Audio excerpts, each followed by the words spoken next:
In previous video, I started a topic that what is booting. Booting के बारे में बात शुरू की थी और बूटिंग के बारे में ये सारी बातें हुई थी। अब उस बूटिंग का में एक और पार्ट है कि व्हाट टाइप्स ऑफ बूट करने के कितने तरीके हैं।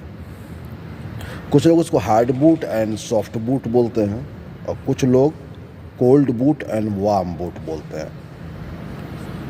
आप इसको पॉज करके लिख सकते हैं, कोल्ड बूट या वार्म बूट, सॉफ्ट बूट या हार्ड बूट। ओके ना, तो जहाँ पर हार्ड है वो वार्म आ जाएगा और जहाँ पर सॉफ्ट है वहाँ कोल्ड आ जाएगा। चलिए इस पर बात करते हैं। नॉर्मली जब आपका पीसी बंद है, पहले से बंद है, सारी उसके पेरिफेरल्स पहले से शट डाउन है, कोई भी किसी भी डिवाइस में पावर नहीं जा रहा है, इवन आपका कोई भी स्मार्ट डिवाइस हो वो पहले से बंद पड़ा हुआ हो और उसको अगर हम मैन्युअली अपने फिंगर टिप से पावर बटन ऑन करके फिर यूपीएस ऑन करके फिर पावर बटन ऑन करते हैं सीपीयू का या लैपटॉप में सीधे बटन प्रेस करते हैं, that is called cold boot.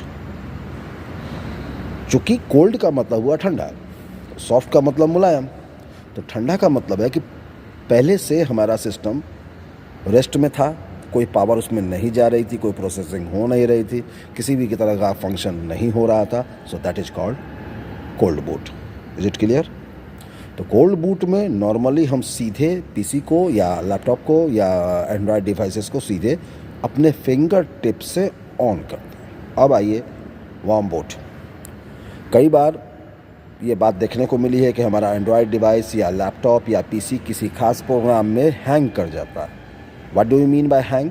Hang means लटक जाना, फंस जाना। तो मतलब अगर कोई डिवाइस किसी भी काम में करते हुए किसी प्रेशर में आके, ज़्यादा फंक्शन के लोड में आकर के क्रैश हो जाता है सिस्टम। क्रैश का दो मतलब है, एक तो परमानेंटली ख़त्म, अब उसको बनवाना पड़ेगा, हार्डवेयर इंजीनियर के पास ले जाना पड़ेगा, दैट मीन्स क्रैश। और एक और क्रैश का मतलब ये हुआ कि टाइम बीइंग के लिए अब आप आगे काम नहीं कर पाएंगे, अब सिस्टम आगे नहीं बढ़ेगा, ना माउस का पॉइंटर हिल रहा है, ना कीबोर्ड के कोई फंक्शन काम कर रहे हैं, ना स्क्रीन ऑन ऑफ हो रहा है, बस सीपीयू ऑन है और आपके डेस्कटॉप पर लाइट आ रही है। दैट इज कॉल्ड क्रैश और हैंगिंग ऑफ योर सिस्टम।